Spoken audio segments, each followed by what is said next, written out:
하나님의 말씀 요한복음 6장 1절로 15절.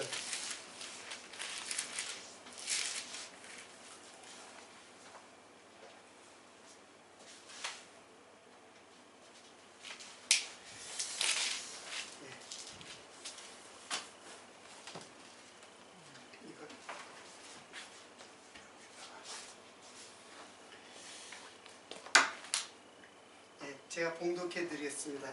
이것 저 오병이어의 사건인데 앞부분인데 한번 15절까지 봉독해 드리겠습니다. 그 후에 예수께서 갈릴리 바다 곧 디베랴 바다 건너편으로 가시매 큰 무리가 따르니 이는 병인들에게 행하시는 표적을 보미러라. 예수께서 산에 오르사 제자들과 함께 거기 앉으시니 마침 유대인의 명절인 유월절이 가까운지라.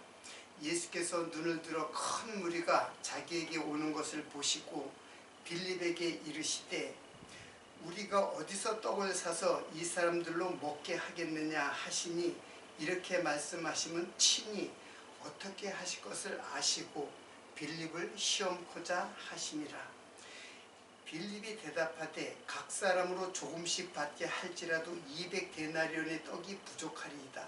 제자 중 하나 곧 시몬 베드로의 형제 안드레가 예수께 여짜오되 여기 한 아이가 있어 보리떡 5개와 물고기 2마리를 가졌나이다. 그러나 이것이 이 많은 사람에게 얼마나 되겠사옵나이까. 예수께서 가라사대 이 사람들을 앉게 하라 하신데 그곳에 잔디가 많은지라. 사람들이 앉으니 수요가 5천쯤 되더라. 예수께서 떡을 가져 축사하신 후에 앉은 자들에게 나눠주시고 고기도 그렇게 저희의 원대로 주시다. 저희가 배부른 후에 예수께서 제자들에게 이르시되 남은 조각을 거두고 버리는 것이 없게 하라 하심으로 이에 거두니 보리떡 5개로 먹고 남은 조각이 12바구니에 찼더라. 그 사람들이 예수의 행하신 표적을 보고 말하되 이는 참으로 세상에 오실 그 선지자라 하더라. 그러므로 예수께서 저희가 와서 자기를 잡아 억지로 임금 삼으려는 줄 아시고 다시 혼자 산으로 떠나가시니라. 네, 오늘은 성탄 6강이죠. 계속해서 이제 성탄의 이제 내용을 전개를 하면서 이제 오병이어의 기적. 그러니까 지금 구약에는 이제 광야에서 이스라엘 백성들이 가나안 여정에서 이제 광야 40년을 하나님께서 이스라엘 백성들을 시험했다 그랬죠. 그런데 지금 이 사건은 바로 예수님께서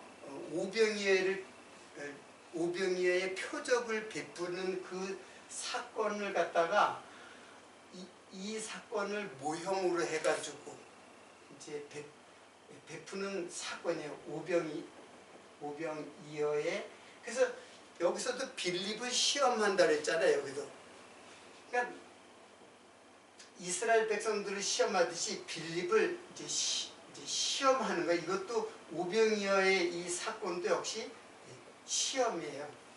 지난 시간에 이제 시험에 대해서 이제 우리들이 이제 살펴봤는데 이 시험은 지금 빌립만 시험 받는 게 아니라 사실은 누구도 시험 받아요. 빌립을 포함한 누구? 제자들도 시험을 받지만은 거기에 모인 많은 사람들, 그 사람들이 누구냐면 유대인이에요. 이들도 시험을 받는 거예요, 사실은. 근데 빌립을 시험하는 거는 이거는 바로 하나님의 시험이에요. 즉 여기 광야 40년 애굽을 애굽에서 이제 건너와서 홍해를 건너서 광야 40년 광야로 들어간 이스라엘 백성들을 시험하듯이 이것은 빌립을 시험한 거고 유대인들도 역시 시험을 받아요. 근데 이들은 결국 이 시험의 그 해답을 정확하게 깨닫게 되는 것이 이제 하나님의 시험인데 이들은 그걸 깨닫지 못함으로써 사실은 이 사람들이 바로 예수를 십자가에 못 박을 때 다 예수를 십자가에 못 박으라고 외치던 군중들이에요. 이제 그걸 이제 이 오병이의 사건이 6장이 전체를 다 읽어야 좋은데 오늘 이제 중간 정도 읽었는데 그거 다 보면 이 유대인들이 이 시험을 통해서 결국에는 예수를 이제 떠나가게 돼요. 이거는 사실은 사단의 시험이라고 볼 수가 있죠. 멸망받는 거예요. 유대인들은 이 시험의 의미를 깨닫지 못하고 예수를 육체의 양식으로 삼기 때문에 그들은 예수를 육체의 양식으로 삼는 사단의 시험에 빠져버린 것이라고 볼 수가 있죠. 그런데 이제 빌립은 제자들은 결국 하나님의 시험을 결국 나중에 깨닫게 돼요. 자, 일단은 오병이어의 사건이 그래서 굉장히 중요한데, 자, 이건 지난 시간까지 이게 배웠던 거고,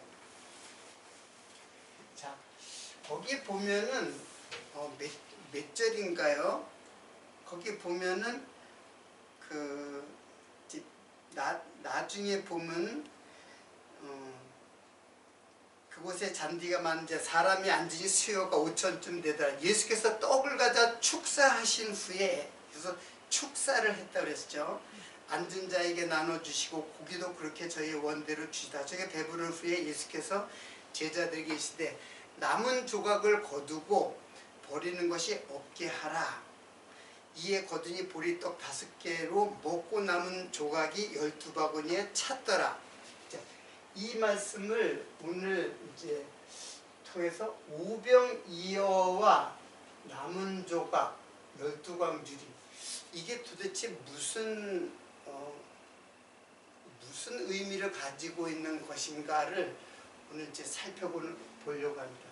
그래서 이거를 통해서 예수님이 이제 버려지실 것을 이제 상징하는 사건이에요. 예수님께서 배척받고 버려질 것을 상징하는 사건이에요. 예수님은 유대 민족으로부터 서기관들 바리새인들한테 배척을 받고 이제 버려지잖아요. 그리고 가족으로부터, 처음에는 가족으로부터도 버림을 당하고, 그리고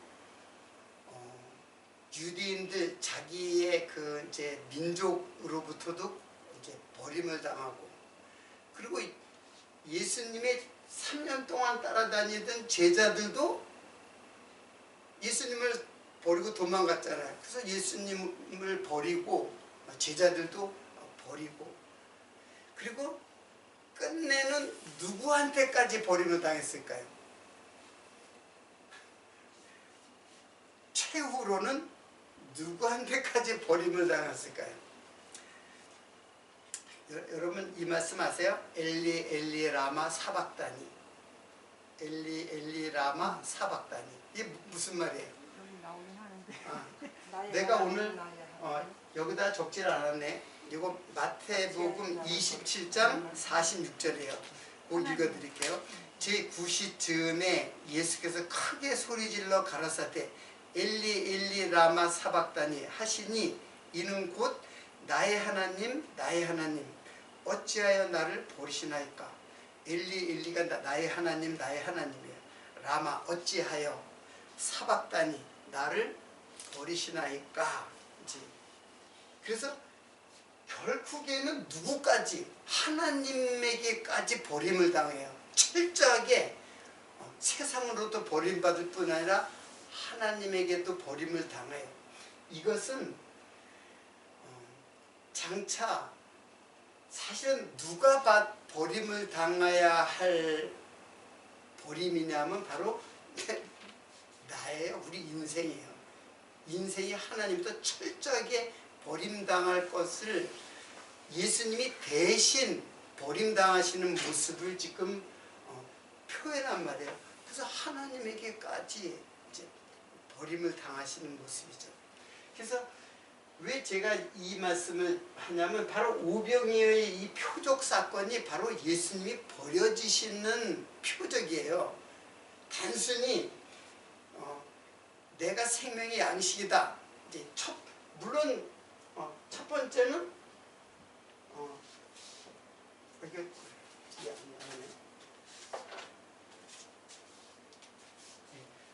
제일 중요한 거는 예수께서 생명의 떡이다, 양식이다. 이제 이것을 이것을 말씀한 것은 지금까지 공부한 건데, 두 번째는 이 생명의 떡으로 오신 예수께서 배척받고 버림받는 사건의 표적이에요. 이게 예수께서 버려지실 것을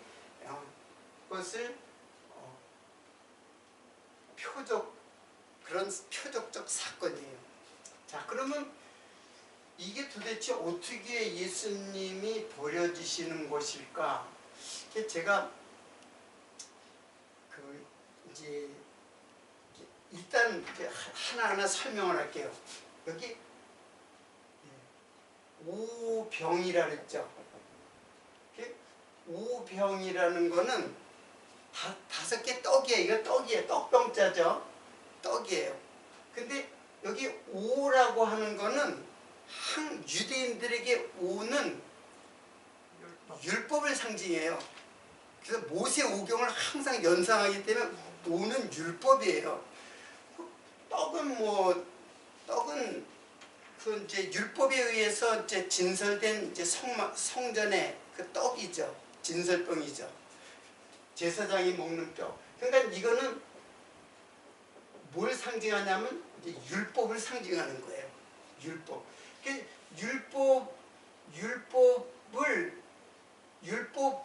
즉 떡은 예수인데 예수를 무엇으로 먹느냐 하면은 율법으로 먹는 거예요. 이게 조금 여러분들이 이해가 필요한데, 즉 예수를 율법으로 먹는다는 거는 이제 창세기로 보면은 선악지식의 나무로 먹는 거하고 똑같아요. 율법으로 먹으면 안 되거든요. 율법으로 먹는 거는 육체 양식으로 먹는 거예요. 이거를 예수로 먹어야 되는데 율법으로 먹는 거, 그게 바로 예수로 먹는, 육체로 먹는 거예요. 예수로 먹어야 되는데, 그러면 예수로 먹는 거는 육체로 먹는 것이 아니라 영으로 먹는 거예요. 진리로 먹는 거예요. 그래서 이게 오병이라는 게 율법을 상징하고 있는 거예요. 오라는 것도 율법이고 거기에 진설병도 율법의 떡으로 이제 먹는 거예요. 그리고 또 한 가지, 이게 이제 물고기죠. 물고기인데, 그러면 이는 또 무슨 숫자냐?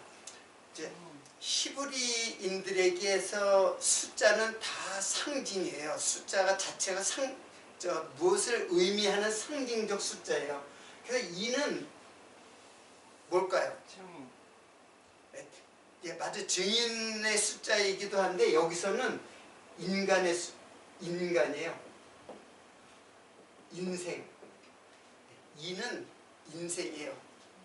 그래서 우리 사람 할 때 이렇게 쓰잖아요.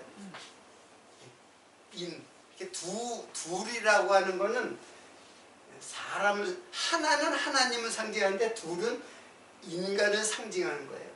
그리고 물고기는 또 무슨 걸 상징하냐? 역시 인생을 상징하는 거예요. 이게 저주의 바다를 방황하는 물고기들. 그러니까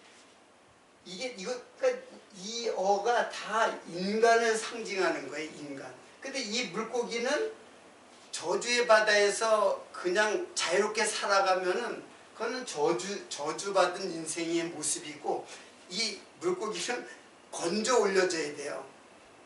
건져 올려줘야 돼요. 그러니까 어부가 건져 올려주면 이 고기는 구원을 받는 거예요. 그걸 상징하는 거예요. 건져 올려져야 뭐가 돼요? 양식이 되고 재물이 되는 거죠. 물고기가 그래서 재물이에요. 여기 떡도 이게 보리떡이거든요. 이게 보리떡이에요. 보리떡은 아주 가난한 사람들이 먹는 양식이에요.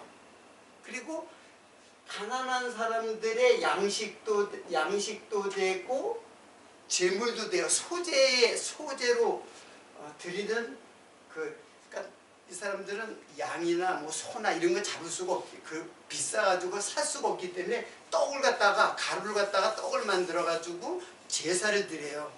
그래서 이거는 가난한 사람들의 양식도 되고 재물도 돼요. 결국에는 지금 이거는 이 어는 지금 건진받은 물고기잖아요. 그러니까 양식이 됐잖아요. 그리고 이 보리떡도 양식이고 재물이 돼요. 여기도 뭐예요? 양식이고 재물이 되죠. 그래서 오병이어는 양식이 되고 재물이 되는 것을 지금 상징하고 있는 거예요. 단순히 그냥 왜 떡이 5개냐? 칠병이어도 또 있어요. 어떻든 여기에서는 오병이어는 지금 양식이 되고 재물이 되는데, 이거는 그렇게 아주 그냥 거창한 양식이 아니에요. 그냥 아주 소박하고, 그리고 그렇게 맛있는 양식도 아니고 그냥 가난한 사람들이 먹는 양식이에요. 결국 뭘 상징해요? 제가 광야에서 먹던 음식이 뭐라 했어요? 만나잖아요. 그러니까 만나는 맛있는 게 아니에요. 그들이 먹고 싶은, 유대인들이 먹고 싶었던, 그 당시에 이스라엘 백성들이 먹고 싶은 양식이 아니라 그냥 계속 주니까는 싫어. 나 박한 음식이다. 싫어하는 음식이다. 이제 그런 뜻이에요. 마찬가지로 이게 그렇게 맛있는 음식이 아니에요. 이것은 지난 시간에 얘기했듯이 육체의 양식으로는 맛있는 양식이 아니지만 우리들의 영혼을 살리는 예수 그리스도의 뭐라 했어요? 만나가 말씀이에요. 만나를 갖다가 그게 그 히브리 말로 하면은 재미난데 이게 만이에요. 발음이. 근데 이걸 갖다가 그냥 한 음절이 되니까는 좀 저거 해서 그냥 만나라고 한 것 같아. 내 생각에. 만나라고 번역을 한 것 같아. 근데 히브리 단어로는 그냥 만이에요. 그럼 만은 무슨 뜻이냐면 이거는 왓이에요. 왓이라는 뜻이에요. 뭐야 이게? What is it? 이런 뜻이에요. 만이라는 게 이게 요런 뜻의 단어예요. What? 이게 도대체 뭐야 이게? 그러니까 하나님이 그 진리를 감춰놨기 때문에 그들은 모르는 거죠. 그렇기 때문에 시험이 되는 것이고. 그래서 이제 만나에 대해서 이제 지난 시간에 설명했으니까는 이제 이게 무엇인가 이제 그런 뜻인데 이건 나중에 또 설명하도록 하고 어떻든 오병이어는 바로 양식이 되고 재물이 되는 것을 상징하고 있어요. 자, 그런데 문제는 이걸 갖다가 지금 유대인들은 이걸 갖다가 어떻게 먹었냐면 그 많은 유대인들은 이걸 육체의 양식으로 먹은 거예요. 먹고 배부른 육체의 양식으로 먹은 거예요. 그래서 빌립에게 시험을 했던 것이고, 근데 예수님께서 다 먹고 남은데 남은 조각을 버리지 말고 거두어라 그렇게 하니까는 12광주리가 이제 거친 거예요. 이 남은 조각이 12광주리다. 근데 여기서 제가 남은 조각이라는 말에서 착안을 한 거예요. 이 말씀이 그런 말씀이라는 것을 어떻게 알게 됐냐면은 남은이라는 말이 페리슈어, 제가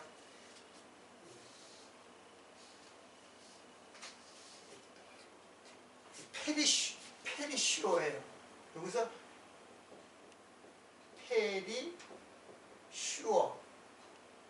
페리슈어가 남은이라는 뜻이고, 조각이라는 말이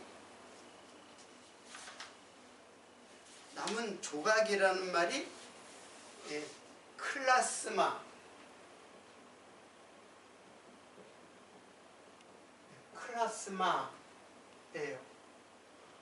이게 남은 조각이에요. 근데 페리슈어예요. 페리슈어. 근데 이 페리슈어가 무슨 뜻이냐 하면은 이거는 남다, 여분, 그리고 풍성한 이제 그런 뜻이에요. 내가 이 페리슈어 때문에 아주 너무 깜짝 놀랐어요. 이거 공부하다 보니까는 근데 이 페리슈어가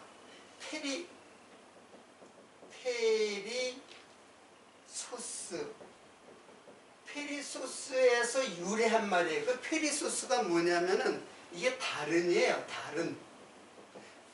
남았다라는, 이게 페리슈어는 남았다라는 뜻이고, 풍성하다, 여분, 남았다 그런 뜻인데, 이거는 다른이에요. 다른, 비상한. 그러니까 비상한 상식적이지 않다는 게 비상이잖아요. 이게 비상한. 그리고 나은, 이게 남다라고, 요거는 남다라고 했는데 나은, 더 낫다. 나은에서 이제 왔으니까는. 그리고 지나친, 뭐 그런 뜻이 있어요. 지나친, 이제 그런 뜻도 있어요. 자, 그러면 이게 무슨 뜻이냐 하면은, 그래서 페리슈어를 어디에서 이름말이 다른 데서 어떻게 해서 사용됐는가를 갖다가 이제 찾아봤는데, 그게 어디에서 나오냐면 마태복음 5장 20절의 말씀이에요. 자, 마태복음 5장 20절을 보면은 이게 그런 뜻이로구나 하고 이제 알 수가 있어요. 자, 마태복음 5장 20절이 무슨 말씀이냐면, 너희 의가 서기관과 바리새인보다 낫지 못하면 결탄코 천국에 들어가지 못하리라. 그래서 서기관과 바리새인보다 낫지 못하면, 이렇게 여기서 낫다, 요런 뜻이에요. 여기 페리소스의 나은이란 게, 그러니까 서기관들과 바리새인의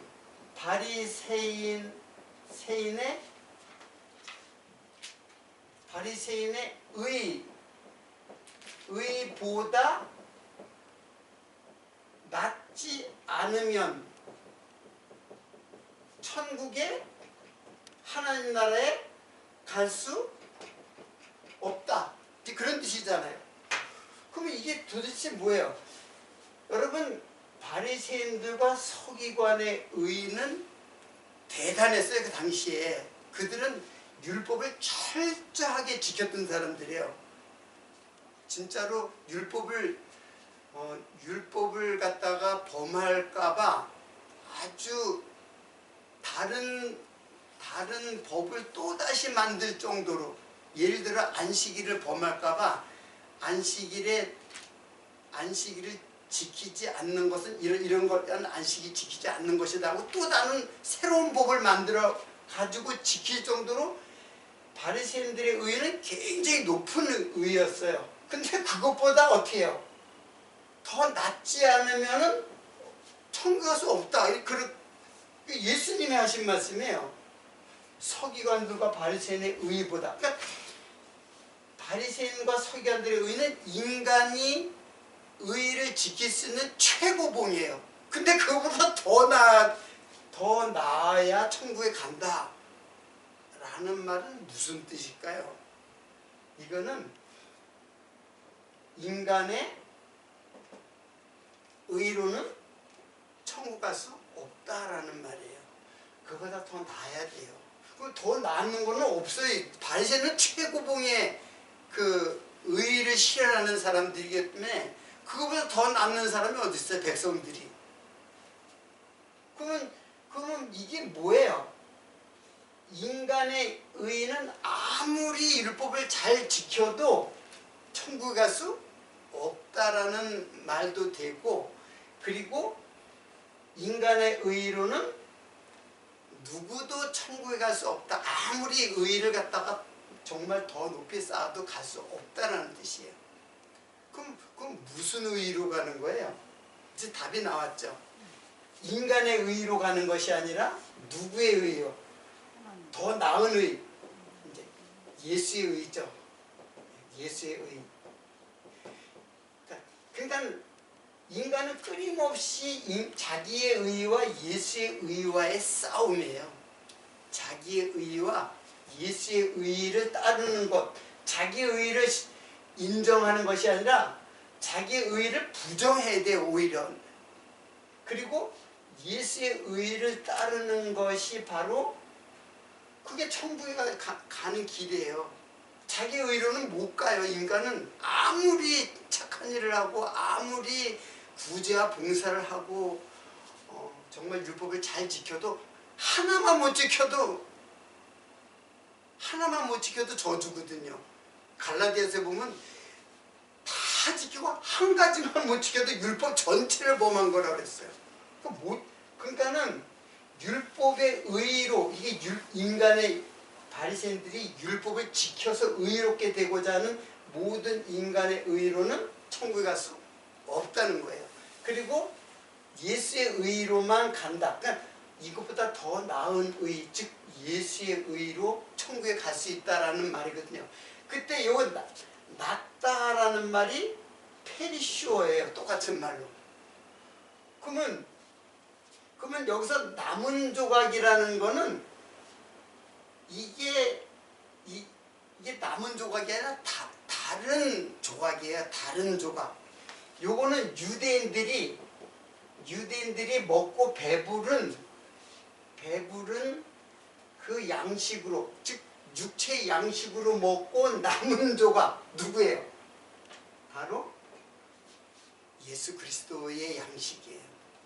그리고 이 조각엔 크라스마라는 말은 쪼개졌다, 찢어졌다 그런 뜻에서 온 말이기 때문에 예수 그리스도의 육체의 찢어짐, 쪼개짐, 즉 뭐예요?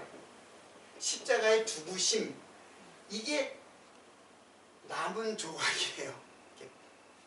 그러니까 이걸 갖다 이거를 율법으로 먹은 거예요, 유대인들은. 그리고 남은 조각의 12광줄이다. 그래서 열둘은 또 뭘 상징하냐면은 열둘은 뭐 두말할 것도 없이 이스라엘 백성이에요. 구약의 12지파 이스라엘 공동체의 숫자예요. 그리고 신약으로 오면 12제자, 즉 12제자죠. 12제자. 그 12제자는 12지파 12제자, 그리고 이제 계시록에도 나오는데 12. 그리고 혹시 여러분들 14만 4천이라는 말 아세요? 14만 4천? 모르죠? 14만 4천은 12 곱하기 12 하면은 14만 4, 여기 아마 이렇게 되면 이제 14만 4천이 돼. 이거는 이스라엘 백성들의 총 연합체의 숫자예요. 근데 이것도 역시 상징이죠. 이 교회 공동체의 상징이지 뭐 꼭 12명만 교회는 아니잖아요. 이것도 마찬가지. 14만 4천도 여러분들 신천지 사람들이 뭐라 하냐면 요 14만 4천에 들어야 된다 그래. 요 14만 4천에 들으려면 빨리 이 신천지에 빨리 이제 들어와서 요 14만 4천에 들어와서 하나님의 구원받은 백성이 되어라고 그렇게 이제 유혹하는 사람들이에요. 어떻든 지금 남은 조각은 이게 바로 예수님이에요. 이들이 먹고 버려진, 그 버리지 말고 그거 갖다 이제 너희들이 먹으라는 거예요. 이게 바로 12제자들이 먹어야 할 양식이에요. 이건 유대인들이 율법으로 먹은 거고, 이거는 바로 바리새인들과 서기관의 의보다 더 나은 예수님의 찢어진, 육체에 찢어진 십자가, 그래서 살과 피를 먹으라는 거예요. 이게 12제자들의 양식이에요. 그러니까 이 양식으로 유대인들이 다 유혹된 거예요. 다 이제 이스라엘 유대인들이 예수님이 이제 베푸는 그 이제 말씀과 이걸 갖다 먹고는 그때는 따랐지만 예수님은 나중에 따르지 않아요. 그 사람이 따르지 않았다고 이제 하는데, 이거는 6장 전체를 한번 조용하게 읽어보세요. 그러면 이 오병이의 사건이, 여기 오병이의 사건이 앞부분에 나오고 그 뒤에는 거의 막 70 몇 절까지 나오는데 그게 다 오병이어를 설명하는 말들이에요. 자, 그래서 유대인 중에서도 유대인들이 왜 이거를, 유대인들이 그 육체의 양식으로 먹은 대표적인 사람이 누굴까요? 잠깐 제가 묻는데, 여러분, 자, 유대인들이 육체의 양식으로 먹은 대표적인 인물이 있어요.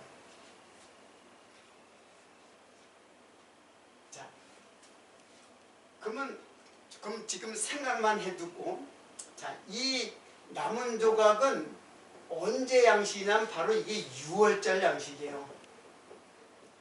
6월절 예수님이 예수님이 죽으실 때가 6월절이잖아요. 그때 양식이에요. 그래서 6월절에 이게 이제 마가복음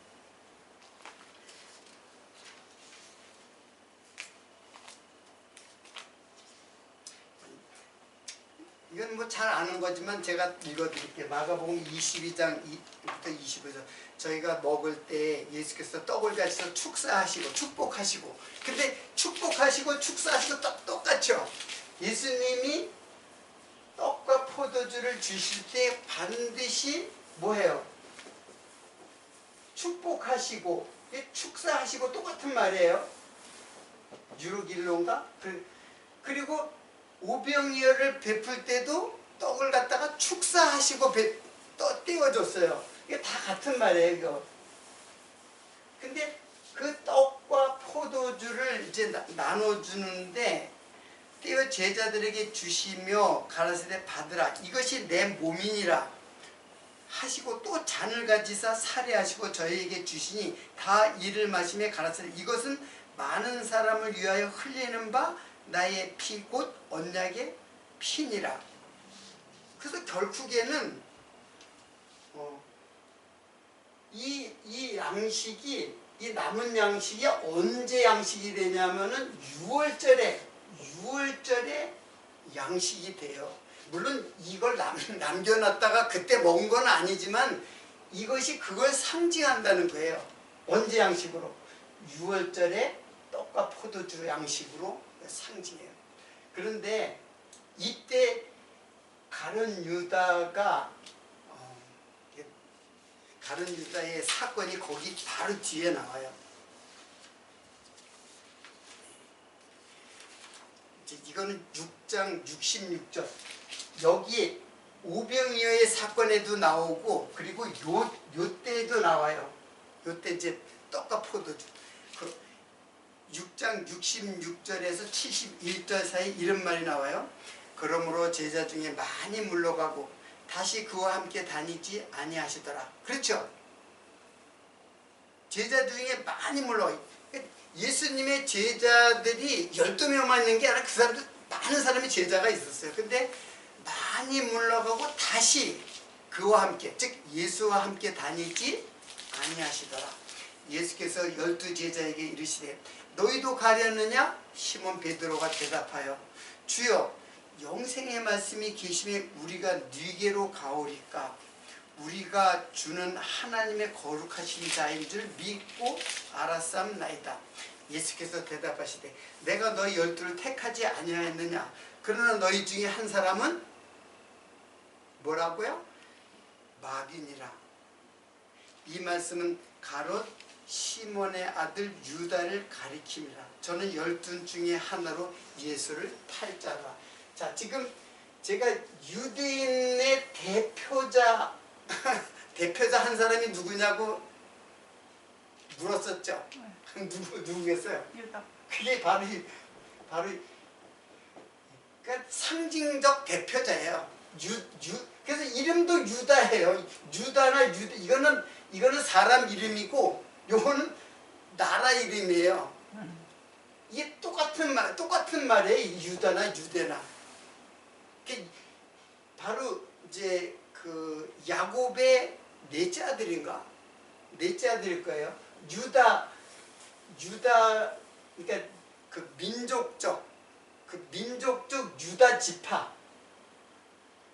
요게 유대인이에요.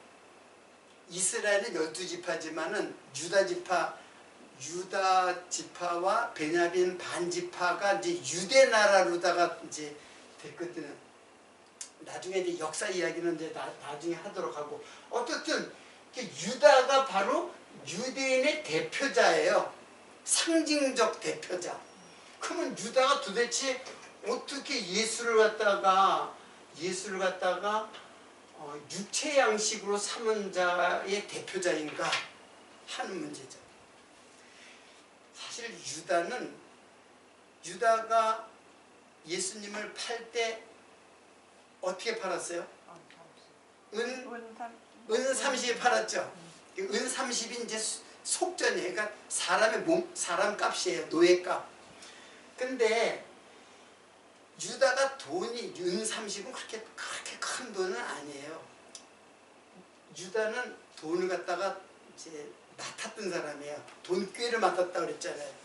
그러니까는 은 30을 갖다가 자기가 횡령을 하려면 얼마든지 할 수 있는 그런 역할을 했던 사람이에요. 그러니까 신임도 대단한, 지금 말하면 회계 장부를 맡은 사람인데 얼마나 신실하고 이제 돈을 맡길 수 있을 정도로 신망이 있었던 사람이에요. 근데 유다가 왜 예수를 쫓았느냐 하는 거예요.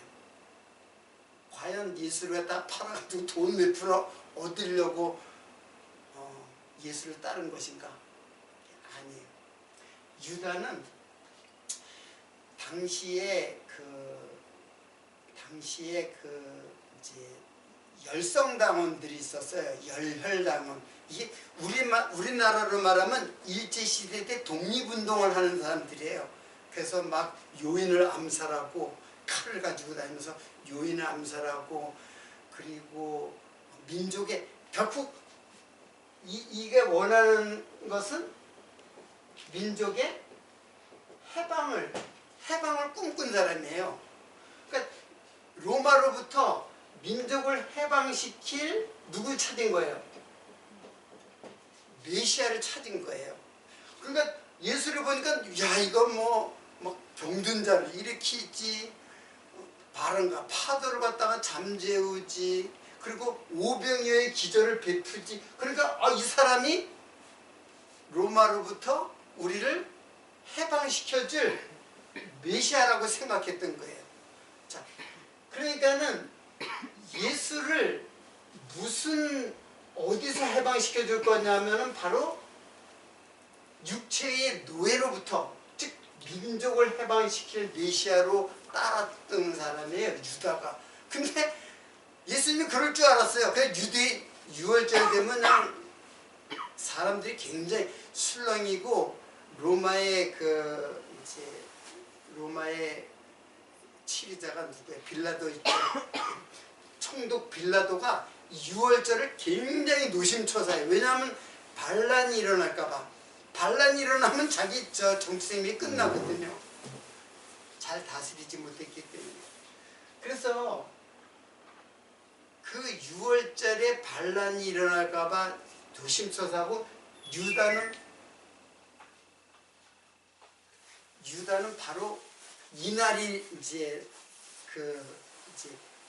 민족이 봉기를 찬스라고 생각해요. 그리고 그 도화선을 예수가 이제 불 붙일 거라고 이제 생각을 한 거야. 그래서 예수가 봉기를 할 줄 알았었거든요. 많은 유대인들이 그냥 막 굉장히 허덕이고 그러면서 막 시위가 일어나려고, 반란이 일어나려고 막 그런 시점인데, 예수님이 그 도화선을 불 붙일 줄 알았는데 예수님이 그냥 허무하게 잡혀가지고 나중에 십자가에 못 박혀 죽으신 거예요. 유다가 이거 내가 잘못 생각했구나. 메시아가 그러니까 아니로구나 이렇게 생각한 거예요. 그리고는 참된 자를 내가 죽였다고 이제 생각을 하고, 그리고는 자결을 했어요. 목매어가지고 자결을 했어요. 유다에게 이제 오늘 이제 마가복음 거기에는 이제 이런 말씀도 나와요. 결국에는 마가복음 21장인가? 하여튼 그래서 지금 여기서도 요 가룟 유다가 나오고, 이 오병이어도 가룟 유다 나오고, 그리고 떡과 포도주를 나는 6월절 만찬 때도 가룟 유다가 그때 나와 함께 내가 다른 이제 복음서가 조금 있는데, 내가 떡을 한 조각을 주는 자가 그 자가 나를 팔자다라고 그랬는데, 이제 가룟 유다예요. 다른 제자들은 이제 그걸 전혀 눈치를 못 채고 그냥 밤에 나가요. 가룟 유다가 이제 밤에. 그래서 제자들은 그냥 뭐 심부름하러 나가는가 보다 했는데, 사실은 밤에 나갔다는 거는 저 어둠 속에 갔다는 뜻이거든요. 그래서 유다가 바로 그 유대인들을 대표하는 인물로서 예수를 육체로 먹은 거예요. 이게 민족은 다 육체의 메시아예요. 유다가 예수를 육체로 먹었다는 것하고 똑같은 거예요. 그러나 이 메시아는 그리스도로서 우리들의 죄에서 해방시키는, 십자가에 달려 있음으로써 우리를 죄에서 해방시키는 메시아로 알지 못. 이게 바로 예수님의 말씀을 영으로 깨닫는 거거든요. 근데 이건 육체로 깨달은 대표적인 사람이에요. 단지 예수의 살과 피를 갖다가 그건 상징이지 예수를 자기의 민족의 메시아로 깨닫고 따랐던 것이 유다예요. 그게 다 유대인들이에요. 지금도 유대인들은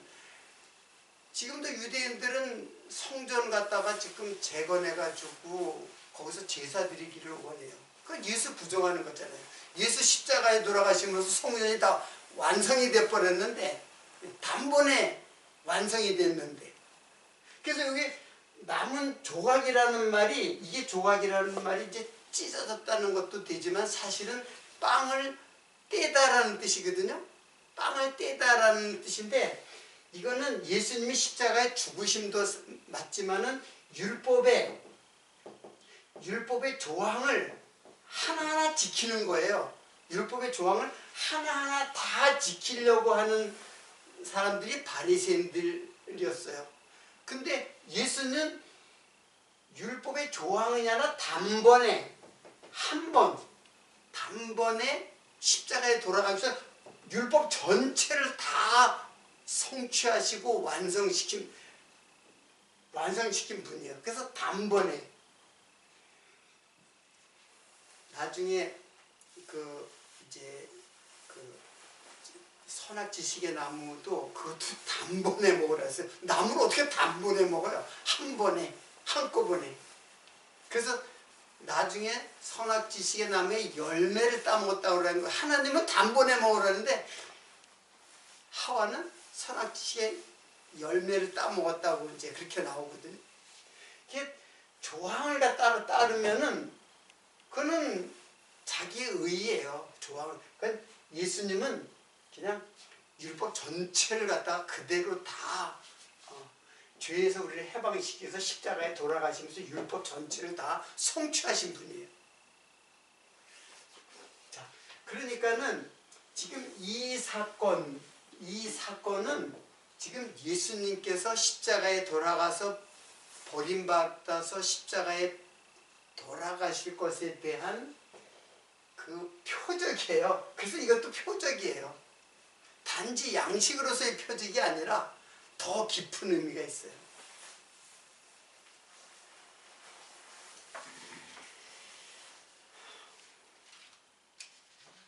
네, 오늘도 시간이 되었는데 한 가지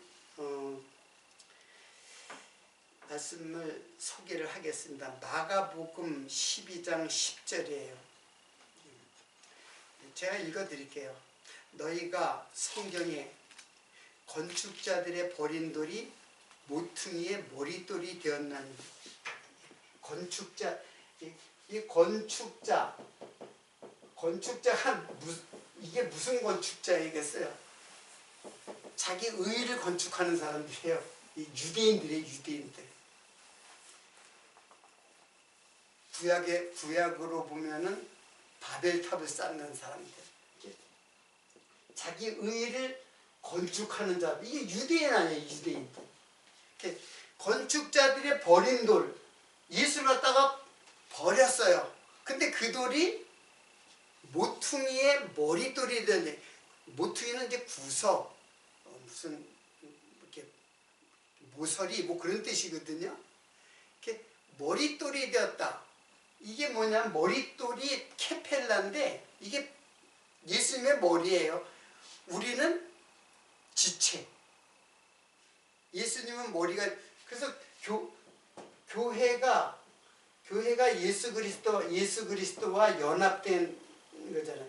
이게 머리고 이게 지체예요. 교회는 지체예요. 손과 발 뭐 역할을 하는 지체예요. 그래서 교회의 머릿돌이 되었다.